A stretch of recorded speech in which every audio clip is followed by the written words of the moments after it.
Hello everyone, welcome back to the channel. हमने last video में discuss किए थे रीशेपिंग इंडियाज़ पॉलिटिकल मैप के टॉप 50 क्वेश्चंस। अब मैं ये पार्ट 2 लेकर आई हूँ।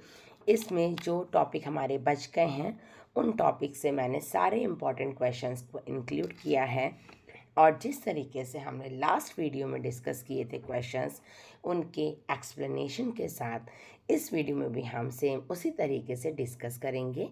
तो वीडियो को लास्ट तक ज़रूर देखिएगा, क्योंकि इस वीडियो को देखने के बाद आपको ये पूरा चैप्टर अच्छे से समझ आ जाएगा और जो भी क्वेश्चंस इस चैप्टर से बन सकते थे वो सारे ही क्वेश्चंस मैंने बनाने की कोशिश की है। तो चलिए, पहले आप मुझे आंसर बताइए। जो क्वेश्चन मैंने आपसे पूछा था, हमारा क्वेश्चन था which policy of Akbar promoted peace and tolerance among all the religion. Akbar की कौन सी पॉलिसी जिससे पीस एंड टॉलरेंस को प्रमोट किया गया था? तो वो पॉलिसी थी सुलह कुल की। सुलह कुल की पॉलिसी प्रमोट करती है पीस और टॉलरेंस को। इसकी मीनिंग है पीस विद ऑल, जो रिफ्लेक्ट करती है अकबर की पॉलिसी ऑफ रिलीजियस टॉलरेंस की। तो हम ये बोल सकते हैं कि सुलह कुल ये पॉलिसी अकबर ने दी थी। ठीक है, चलिए आज का सेशन स्टार्ट कर लेते हैं।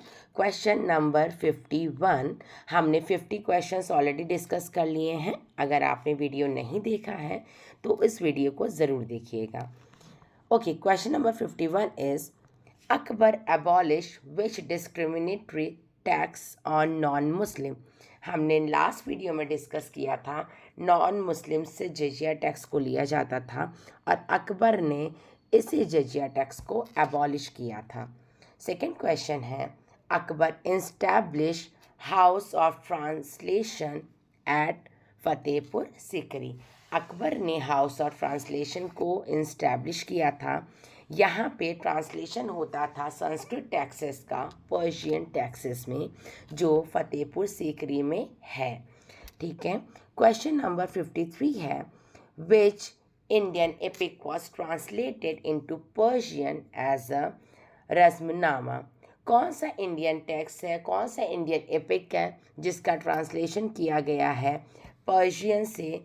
ट्रांसलेशन किया गया है पर्शियन में संस्कृत से। ठीक है, और वो है हमारा महाभारत।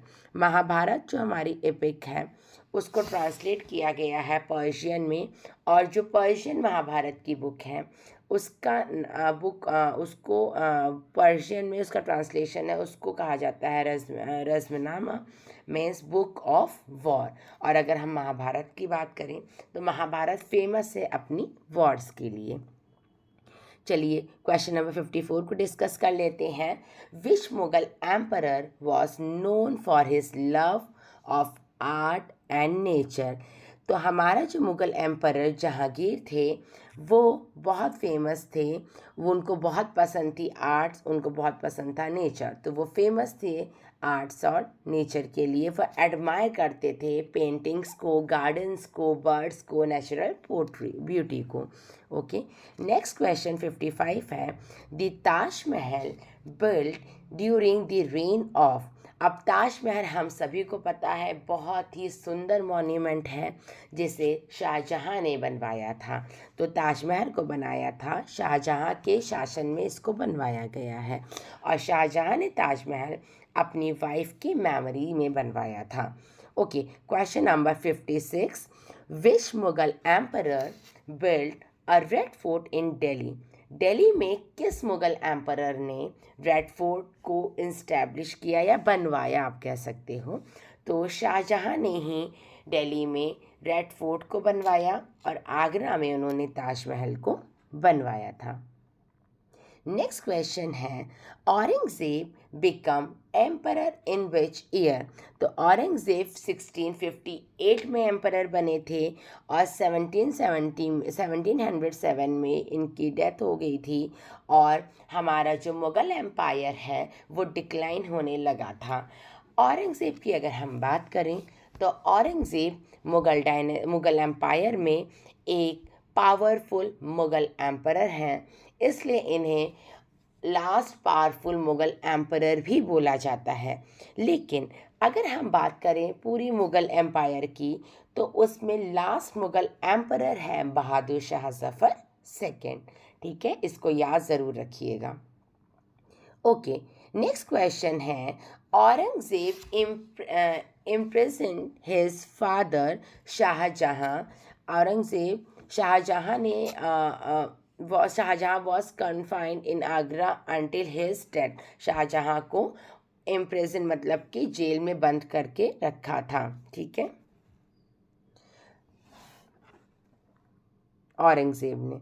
ओके, नेक्स्ट क्वेश्चन है, Aurangzeb adopted which title after becoming emperor. Aurangzeb ने कौन सा टाइटल अडॉप्ट किया था एम्परर बनने के बाद? तो औरंगज़ेब ने खुद को सेल्फ ड्रिवन टाइटल दिया था आलमगीर का। आलमगीर मतलब कॉन्कर ऑफ द वर्ल्ड, वो पर्सन जिसने पूरी दुनिया में राज किया हुआ है, कब्जा रखा है। ठीक है, तो औरंगज़ेब ने टाइटल अडॉप्ट किया था एम्परर बनने के बाद, और वो टाइटल था आलमगीर का। ओके, नेक्स्ट क्वेश्चन नंबर 60 है, under which Mughal emperor did the empire reach its greatest territorial extent. तो हमने डिस्कस कर लिया है, औरंगज़ेब वो राजा है, वो मुग़ल एम्परर है जिसके रूलिंग पीरियड तक की मुग़ल डायनेस्टी बहुत ज़्यादा फ्लरिश रही है, बहुत डेवलप किया है। औरंगज़ेब की जब डेथ होगी 1707 में, तो मुग़ल डायनेस्टी का डिक्लाइन आया, क्योंकि उनके जितने भी सक्सेसर्स थे वो प्रॉपरली मुग़ल एम्पायर को नहीं स्ट्रेटजाइज कर पाए थे। एडमिनिस्ट्रेशन में उनको बहुत प्रॉब्लम्स होती थी और बहुत सी अदर इश्यूज़ भी थे। ठीक है, तो औरंगज़ेब वो मुग़ल एम्पायर है जहाँ पे मुग़ल एम्पायर अपने एक्सटेंड पे बहुत ज़्यादा डेवलप हुआ है। Okay, question number 61, which tax did Aurangzeb impose on non Muslim. Aurangzeb ने री इम्पोज किया था जिजिया टैक्स, जो नॉन मुस्लिम पे पहले इम्पोज था और अकबर ने एबॉलिश किया था। ठीक है, तो जजिया टैक्स को री इम्पोज किया गया था औरंगज़ेब के द्वारा। किस पे ने इम्पोज जिजिया टैक्स लिया जाता था? उन लोगों से जो नॉन मुस्लिम थे, जो मुस्लिम रिलीजन को फॉलो नहीं करते थे। ओके, नेक्स्ट क्वेश्चन है, Aurangzeb spent nearly the last dash year of his life fighting in Deccan. Aurangzeb ने अपने लास्ट के 25 ईयर डेक्कन से फाइट करते हुए गंवा दिए, और ये भी एक बहुत मेजर ड्रॉबैक रहा है। क्यों? इसकी वजह से जो उनकी वेल्थ थी, ट्रेजरी थी, वो बहुत खाली हो गई थी, क्योंकि फ्रिक्वेंटली 25 ईयर्स तक की वॉर हो रहे हैं, उनके बहुत से एक्सपेंसेस हो रहे थे, और ये भी एक बहुत बड़ा रीज़न है मुग़ल एम्पायर के डिक्लाइन के पीछे। Okay, question number 63, which Mughal emperor band music and dance in his court. तो औरंगज़ेब एक ऐसा मुगल एम्परर था जिसने अपने कोर्ट में, जिसने अपनी राज्यसभा में म्यूज़िक और डांस को बैन करा दिया था, क्योंकि म्यूज़िक और डांस इस्लाम के अकॉर्डिंग अच्छा नहीं माना जाता था। ठीक है, नेक्स्ट क्वेश्चन है, अच्छा, एक्सप्लेनेशन अगर आप देखेंगे तो यहाँ पे लिखा है, Aurangzeb consider this practice un Islamic. Aurangzeb का मानना था कि ये जो प्रैक्टिसेस है म्यूज़िक और डांस, वो अन इस्लामिक प्रैक्टिसेस हैं, जो इस्लाम को फॉलो करते हैं, उन्हें ये काम नहीं करने चाहिए। ठीक है, क्वेश्चन नंबर 64 है, which Rajput queen is remembered for defending the Garha kingdom. तो हमने पढ़ा था रानी दुर्गावती के बारे में, और रानी दुर्गावती वो राजपूत क्वीन थी, राजपूत क्वीन थी, जिसने बहुत ब्रेवरी से अकबर के अगेंस्ट 1564 में लड़ाई भी की है। ठीक है, तो रानी दुर्गावती गरहा किंगडम की थी, गोंड किंगडम, जो मध्य प्रदेश की तरफ हमारा पड़ता है। ठीक है, okay. Rana Sanga was repeated by Babur in which battle. तो राणा संभा और बाबर के बीच में हमारी बैटल ऑफ खांडवा हुआ था 1527 में, और इस बैटल में बाबर ने डिफीट कर दिया था राणा संगा को। और इस डिफीट के बाद बाबर जो मुग़ल एम्परर था, जो एक पहला मुग़ल एम्परर रह चुका है और इसी के बाद मुग़ल एम्पायर, मुग़ल रूल बहुत स्ट्रेंथन हुआ या बहुत स्ट्रांग हुआ। ठीक है, तो बैटल ऑफ खानवा में किसके बीच में हुआ है? बाबर और राणा संगा के बीच में 1527 में। और जीता कौन है? बाबर जीता है। और बाबर ने मुग़ल डायनेस्टी को और स्ट्रांग यहाँ से बनाया है। ठीक है, ओके, नेक्स्ट क्वेश्चन है Maharana Pratap fought the Mughals in which battle. तो महाराणा प्रताप और मुगल्स के बीच में हम बैटल ऑफ हल्दी घाटी हुई थी। ये बैटल ऑफ हल्दी घाटी 1576 में हुई थी। और इसमें महाराणा प्रताप ये बैटल कब हुई थी? हमारी 1576 में हुई थी। तो आपको ये याद रखना है कि महाराणा प्रताप और मुगल्स के बीच में बैटल ऑफ हल्दी घाटी हुई थी। ठीक है, Maharana Pratap mainly adopted which type of warfare after Haldi Ghati. Maharana Pratap ने हल्दी घाटी वॉरफेयर में गॉरिल्ला वॉरफेयर का मदद की थी। गॉरिल्ला वॉरफेयर जनरली क्या होता है? देखिए, जो भी लोकल लोग होते हैं, जो ट्राइबल्स होते हैं या जो फॉरेस्ट एरिया में रहते हैं, हिल एरिया में रहते हैं, वो लोग उस एरिया को बहुत अच्छे से जानते हैं। तो वो लोग जगह जगहों पे छुप जाते थे और एकदम से इंस्टेंट अटैक करते थे।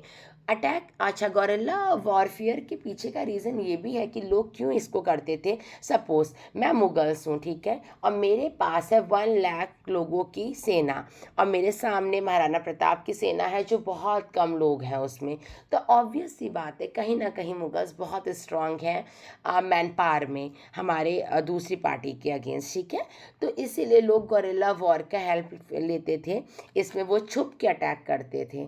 ठीक है, तो गॉरिल्ला वॉर की हेल्प से महाराणा प्रताप लड़े हैं बैटल ऑफ हल्दी घाटी जो 1576 में हुई थी मुगल्स और महाराणा प्रताप के बीच में। एक्सप्लेनेशन की बात कर लेते हैं। He use surprise attack from the Aravalli hill and resist the Mughal. इन्होंने सरप्राइज अटैक किए हैं अरावली हिल से और मुगल्स का मुकाबला किया है। ठीक है, अरावली हिल की लोकेशन की बात करेंगे तो ये मेजर इसका पोर्शन राजस्थान की तरफ पड़ता है। ठीक है, ओके, नेक्स्ट क्वेश्चन है which tribal community strongly supported Maharana Pratap. तो भेल ट्राइबल कम्युनिटी जो थी उसने बहुत ज़्यादा सपोर्ट किया था महाराणा प्रताप का। ठीक है, कैसे किया था? क्योंकि भेल ट्राइब्स जो थी ना, उनको बहुत अच्छे से पता था कि उस एरिया की ज़मीन कैसी है और क्या क्या चीज़ें हम वहाँ पे यूज़ कर सकते हैं वॉर को जीतने के लिए।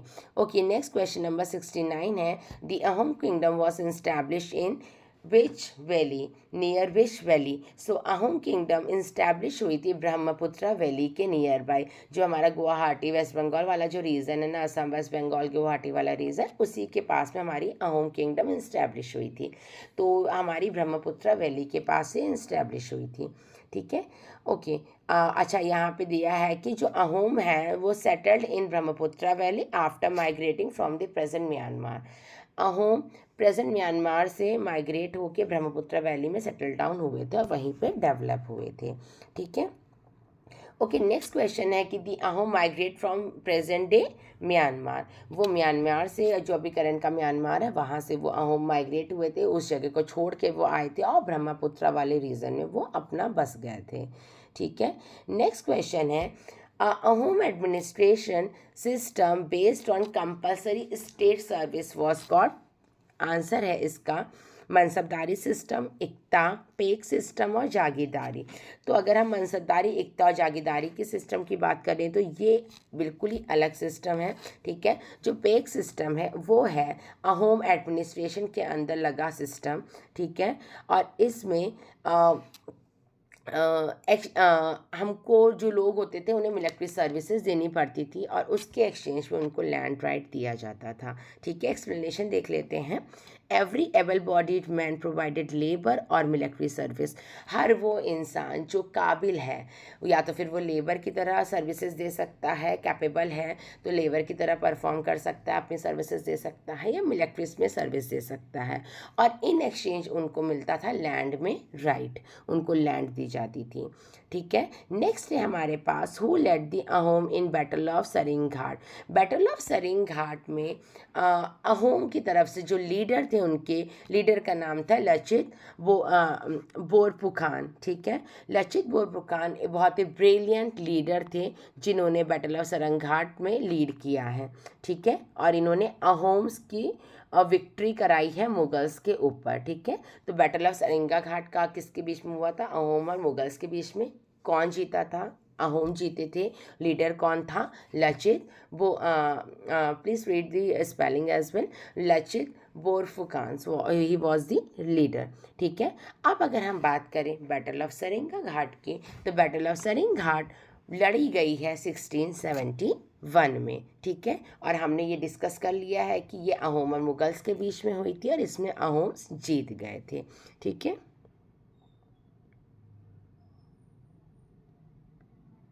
ओके, नेक्स्ट क्वेश्चन है हमारा, the battle of Saraighat was fought on the west river, near west river battle of Saraighat was fought. So battle of Saraighat भी हमारी ब्रह्मपुत्र रिवर के पास में ही लड़ी गई थी, क्योंकि ये बैटल भी अहोम और मुगल्स के बीच में ही हुई थी। और हमने ये डिस्कस किया है कि जो अहोम्स थे वो माइग्रेट हुए थे म्यांमार से और रहने लगे थे ब्रह्मपुत्र वैली पे, ब्रह्मपुत्र रिवर जहाँ है वहाँ पे वो रहना बसना शुरू कर दिया था उन्होंने। ठीक है, तो Ahom skilful use the Brahmaputra and local geography to defeat the Mughals. तो इस बैटल में बैटल ऑफ सराय घाट में अहोम्स ने अपनी स्किल्स का यूज़ किया। ठीक है, बैटल ऑफ सराय घाट हुआ कब था? 1671 में हुआ था। और क्योंकि अहोम्स उस एरिया में रहते थे तो उनको पता था कि वो एरिया कितना कैसा है, हम कहाँ से अपने आप को सेफ रख के लड़ सकते हैं। ठीक है, तो इन्होंने ब्रह्मपुत्र रिवर वाले एरिया से ही इन्होंने फाइट की है और डिफीट किया है मुगल्स को। तो इसके इंपॉर्टेंट पॉइंटर्स याद रखिएगा। बैटल ऑफ सराय घाट हुआ है अहोम और मुगल्स के बीच में, हुआ है 1671 में। इसमें जीते हैं अहोम्स और मुगल्स इसमें हार गए थे। और अहोम्स की तरफ से जो मेन लीडर थे वो थे लचित। ठीक है, ओके, नेक्स्ट क्वेश्चन है, which factor played the important most important role in the Ahoms victory over the Mughals. तो हमने ये डिस्कस किया कि जो अहोम्स थे उनको ब्रह्मपुत्र वैली की ज्योग्राफी का लोकल ज्योग्राफी की बहुत अच्छी नॉलेज थी। ठीक है, तो हम इससे ही रिलेट कर सकते हैं। ज्योग्राफी, लोकल ज्योग्राफी मतलब कि वहाँ के जो फॉरेस्ट थे, वहाँ के जो हिल्स थे, वहाँ के जो रिवर्स थी, बहुत अच्छे से वो उनको जानते थे। तो ये बहुत मेजर इम्पॉर्टेंट फैक्टर था कि knowledge of forest, hills and rivers of that particular region, कि इन्होंने इस नॉलेज ने अहोम्स को सपोर्ट किया और अहोम्स ने हराया था मुगल्स को। ठीक है, और अहोम्स ने भी गोरिल्ला टैक्टिक्स का यूज़ किया था, वो छुप के उन्होंने भी वार किया था। ठीक है, now come to the next topic that is related to the Sikhism. Who founded Sikhism? So when we talk about the founder of Sikhism, Guru Nanak Dev, he was the first guru of Sikhism. ठीक है, तो गुरु नानक देव हैं हमारे फाउंडर सिखिज्म के। Sikhism की अगर बात करें तो सिखिज्म में मेन 10 गुरुज हैं। ठीक है, और गुरु नानक देव ने 1469 से 1539 में सिखिज्म को फाउंड किया। सिखिज्म के अकॉर्डिंग इनका मानना था कि हमें सबको इक्वालिटी से ट्रीट करना चाहिए और हम सबको एक ही भगवान पे भरोसा करना चाहिए। ठीक है, उन्होंने एक अपना मैसेज दिया था, मतलब एक कह सकते हो कि कीवर्ड उनका था एक ओंकार। एक ओंकार मतलब कि वन गॉड। इनका मानना था कि हमारी पूरी यूनिवर्स में एक ही सुप्रीम गॉड है। ठीक है, और सभी के लिए वही कॉमन गॉड है। ठीक है, Ek Onkar means there is only one supreme god for all. ठीक है, okay, now which Sikh Guru compiles the Guru Granth Sahib? गुरु किन से गुरु ने, गुरु अर्जन देव ने कंपाइल किया था गुरु ग्रंथ साहिब को। ठीक है, गुरु ग्रंथ साहिब सिखों की एक होली स्पिरिचुअल बुक है। ठीक है, और आज के टाइम पे गुरु ग्रंथ साहिब को ही सिख अपना गुरु मानते हैं। ठीक है, ओके, नेक्स्ट क्वेश्चन है, which Mughal emperor ordered the execution of Guru Arjan देव। तो जहांगीर ने ऑर्डर दिया था गुरु अर्जन देव को एग्जीक्यूट करने के लिए। ठीक है, और ये ऑर्डर जहांगीर ने 1606 में दिया था। ठीक, नेक्स्ट क्वेश्चन है, the Sikh guru introduce martial training and formed a Sikh army. तो गुरु हरगोविंद ने फिर एक ट्रेनिंग पूरी सिख आर्मी को तैयार किया था। ठीक है, गुरु हरगोविंद ने। ठीक है, तो गुरु का और उसमें उन्होंने सिख कम्युनिटी को सेल्फ डिफेंस के बारे में सिखाया था। ठीक है, ओके, नेक्स्ट है, गुरु तेग बहादुर वॉज एग्जीक्यूटेड इन। गुरु तेग बहादुर को किस प्लेस में उनको मार दिया गया था, वो था चांदनी चौक। चांदनी चौक में हम जो गुरुद्वारा देखते हैं वो गुरु तेग बहादुर जी की याद में ही बनाया गया है। ठीक है, वो वही प्लेस है जहाँ पे उनको मार दिया गया था। ठीक है, और जहांगीर ने ये ऑर्डर दिया था। ठीक है, ठीक है, तो एक्सप्लेनेशन में it is written that Guru Tegh Bahadur was प्रीविकली be headed मतलब कि उनके गले को काट देना। ठीक है, तो उन्हें 1675 में चांदनी चौक में ही उनको मार दिया गया था, गुरु तेग बहादुर को, जहांगीर के कहने पे 1675 में। और चांदनी चौक हमारा दिल्ली का बहुत ही फेमस शॉपिंग सेंटर भी है आज के टाइम पे। ठीक है, ओके, नेक्स्ट क्वेश्चन है, Guru Tegh Bahadur sacrifices his life to protect Kashmiri Pandit. Guru Tegh बहादुर ने अपनी लाइफ को सेक्रीफाइस किया था क्योंकि काश्मीरी पंडित ने उनसे हेल्प मांगी थी। ठीक है, तो ओके, एक्सप्लेनेशन की बात करते हैं। He refuse to convert in Islam and stood for the religious freedom. Guru Tegh बहादुर अपने रिलीजियस फ्रीडम के बिहाफ में खड़े रहे थे और उन्होंने इस्लाम को रिफ्यूज़ किया था, इस्लाम में कन्वर्ट होने में अपने आप को रिफ्यूज़ किया था। ठीक है, तो ये भी एक रीज़न था उनके सेक्रीफाइस का। ओके, नेक्स्ट क्वेश्चन है, हु एस्टैब्लिश्ड द खालसा इन 1699। तो गुरु गोविंद सिंह हैं जिन्होंने खालसा को एस्टैब्लिश किया है 1699 में। ठीक है, तो Guru Gobind Singh founded the Khalsa to defend justice and righteousness. ठीक है, गुरु गोविंद सिंह ने खालसा को इस्टेब्लिश किया ताकि लोगों को जस्टिस मिले और उनके संग सब चीज़ें सही हों। ठीक है, खालसा का मतलब क्या होता है? खालसा का मतलब है जस्टिस, इक्वालिटी एंड करेज।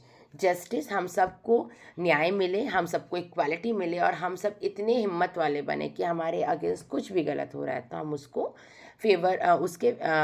उसके गलत के बिहाफ में बोल सकें।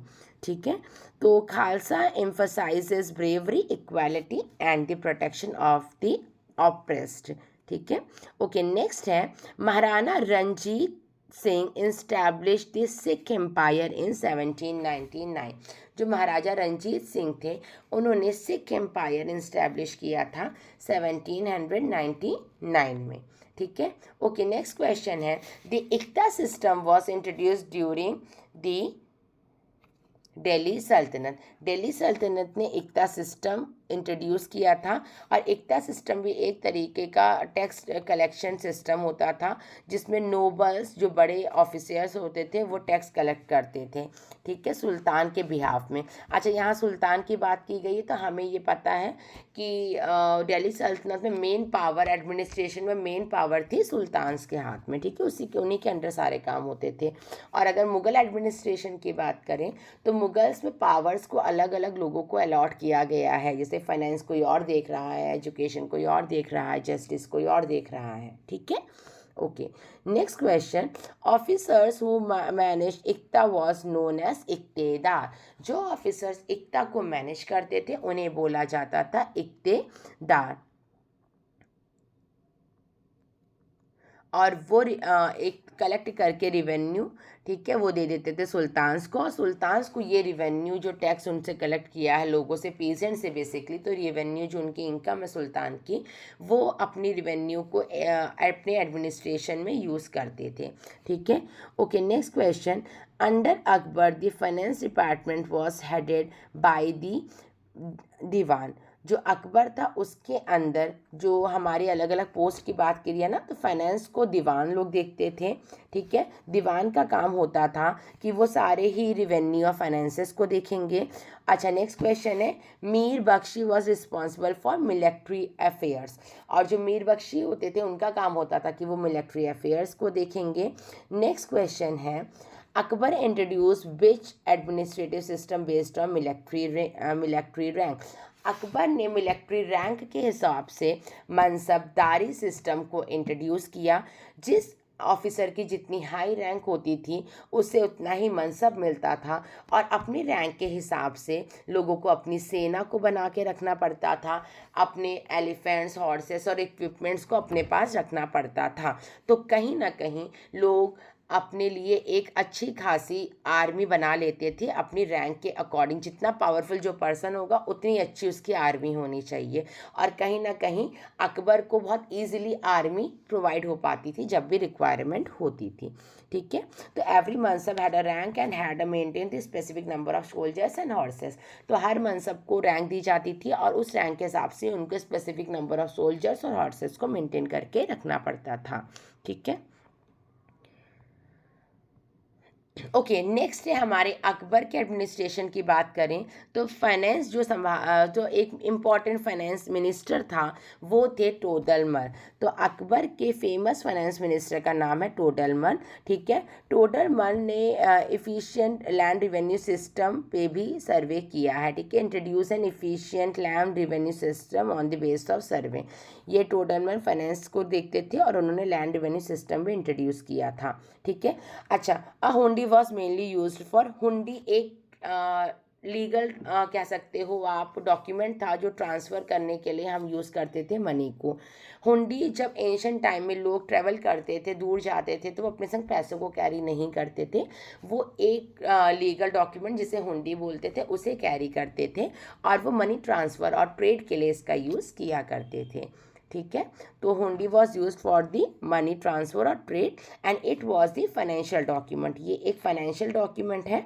जनरली ट्रेडर्स या मर्चेंट इसका यूज़ करते थे ताकि वो अपने पैसे को सेफली ट्रांसफ़र कर पाएँ। ठीक है, next question is which was the main occupation of people during this period. तो लोगों का एंशिएंट टाइम पे भी एग्रीकल्चर ही मेन ऑक्यूपेशन था, और करंट भी इंडिया एक एग्रीकल्चर बेस्ड कंट्री है। ठीक है, तो एग्रीकल्चर हमारी इंडिया इकोनॉमी की हमेशा बैकबोन रही है, उसके बिना हमारी इंडिया कुछ भी नहीं है। ठीक है, ओके, नेक्स्ट है Indian merchant imported all of the following except. India में हर चीज़ का इंपोर्ट हो रहा था। इंपोर्ट मतलब कि बाहर से चीज़ें मंगवाई जाती थी, जैसे हम बाहर से हॉर्सेस लेते थे, सिल्क लेते थे, मेटल्स लेते थे। लेकिन हमने बहुत ज़्यादा इंपोर्ट नहीं किया है टी का। ठीक है, India mainly imported horse, silk and metal and luxury goods. India में लग्जरी गुड्स को भी बाहर से इंपोर्ट किया जाता था, बाहर से मंगवाया जाता था। टी का प्रोडक्शन इंडिया में ही बहुत अच्छी तरीके से होता था। ठीक है, नेक्स्ट क्वेश्चन है which trader community become famous for long distance trade and banking. तो मारवाड़ी जो ट्रेडिंग कम्युनिटी थी वो बहुत मेजर रोल प्ले करती हैं, और आज के टाइम पे भी मारवाड़ी फैमिलीज बिजनेस माइंडेड होती हैं जनरली, क्योंकि उनको एंशिएंट टाइम से ही ट्रेडिंग की और बैंकिंग की बहुत अच्छी नॉलेज है। ठीक है, ओके, नेक्स्ट है temple during this period also temples during this period also functions as। उस टाइम पे टेम्पल हमारी इकोनॉमी और कम्युनिटी का भी सेंटर था।